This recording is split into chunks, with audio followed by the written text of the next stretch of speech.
Hello, it's Yvonne here from the Aussie Goddess to do your weekly read, and this is the last one for the sign of Aries.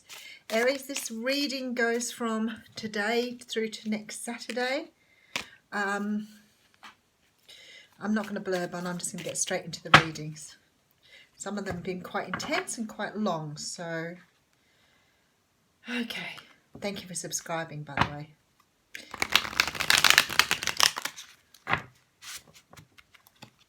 Alrighty, we're ready to get going. Alright, Aries, you could be dealing with a Capricorn, Taurus or Virgo. This person is representing a king here. So they're really very much in their own space at this time. This person may be a little focused on their financial or their more tangible status, their material status. They're very down to earth. They're very practical. The male of the suit likes to be in charge. So he's sort of like the more fatherly figure here. So behind that we have a Page of Swords. So the Page of Swords sort of talks about keeping an eye on someone. Keeping an eye on someone. It can be to do with speaking a truth here. But the Page of Swords is a bit of a stalker. So I'm not sure if you've got an earth sign stalking you or whether you're stalking an earth sign. The High Priestess is here, which talks about good intuition. And then we have the Nine of Wands. I feel like you want to have a new start with someone here, but you feel a little damaged from your past to be able to move forward. You've obviously got someone you've got your sights on here. But you're a little bit nervous about making a move here. I feel like you're still carrying pain from your past. But that's what it looks like. Let's have a look at the story. Oh, I've just eaten sticky date pudding and all sticky.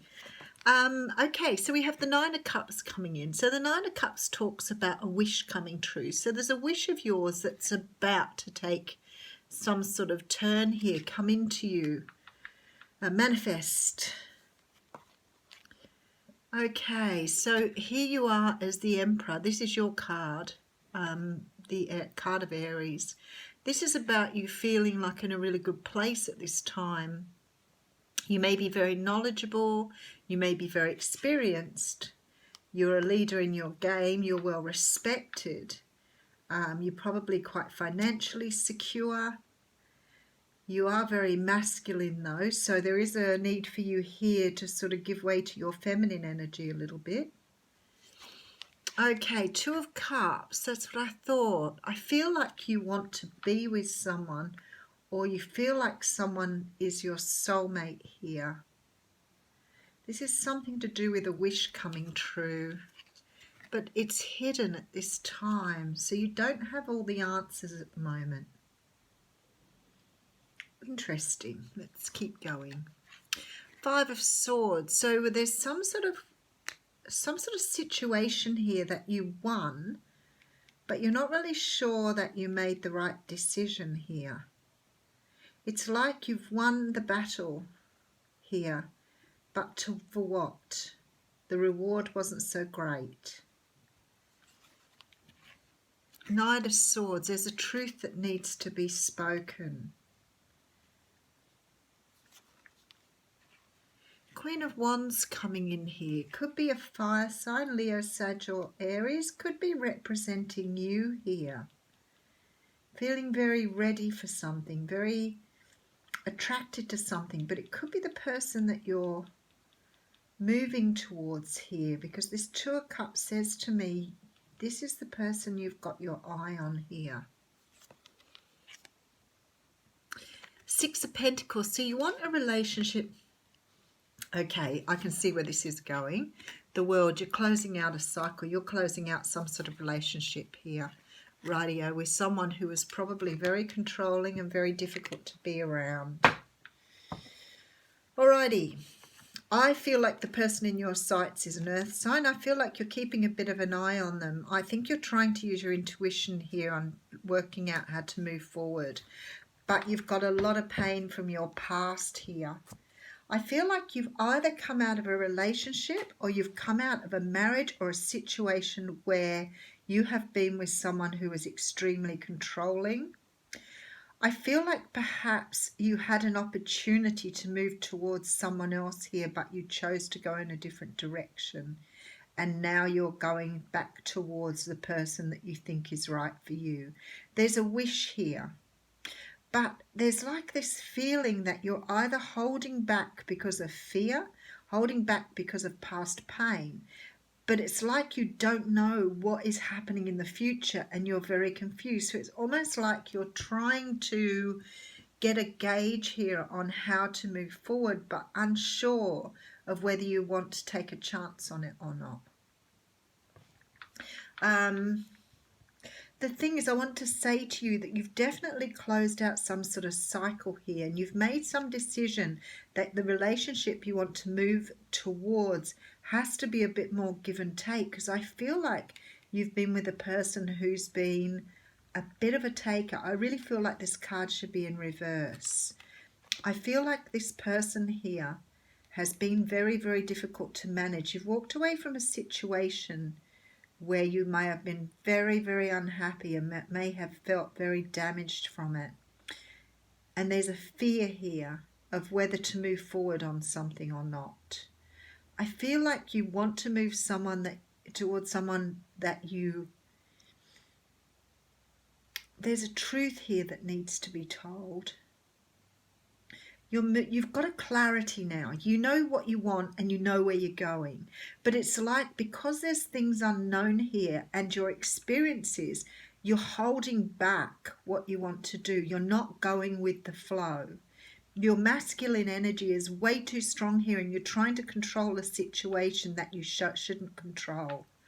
I hate the word shouldn't. You're trying to control a situation that needs to go with a flow. But because it's unknown to you, you're either frightened or nervous about moving forward because you're not really sure what the outcome's going to be. And because you've been hurt in the past, you're unwilling or unwavering in regard to risk here. It's like, I think you've cleared a relationship from your past, but you're still healing. I feel like you finally got how to get out of it, or you finally worked out how to move forward, but you're worried about what's in your future here. But you can't control it. The universe is saying here quite clearly with that high priestess that you have to let things flow. You cannot control the outcome here. The fact you've got away from someone and you're still healing may take a little while for you to get to a point where you trust where you're being led. But you've got to stop doing the human thing and trying to push this the way you want it to go. You've got to let it flow. The universe is asking you to trust your intuition here. Don't be falling sort of victim to what's happened in the past. Very, very interesting. Some heavy stuff here with this person, I think. Oh, way too many. Okay, I'll pull an oracle card for you here. Okay, so you've got the card of completion. And again, we see this cycle here, which you've got, of course, in this, where are we? This cycle, the world. It's about closing out a cycle. Your lessons have been learned. You're ready to move forward. So let's see what it says for completion in the book. Okie dokie. Completion. You have finished a cycle and there is no more growth or benefit from hanging on to the old. In regard to relationships, it's time to honour what has been and find a new form for the future. In your ventures, it is time to reap your harvest. Completion is a time for celebration. It's the end of summer when the fruit is ripe. Clinging to the old form will only bring decay. When fruit is left too long on the vine, it rots. You know that it's time to move on, yet you are reluctant. Do not be afraid of hurting anyone's feelings. Remember that you are responsible for your actions, not the actions of others. Mourn what is lost so you can move on. Do not be sad. Be like the sun at midday who shines brightly, neither longing for sunrise nor dreading the dark. So I think that card pretty much says it all. You know, whether you've been hurt in the past or not, you need to move on with your life. You can't fear the unknown here. You have to take risks. Have a great week, Aries.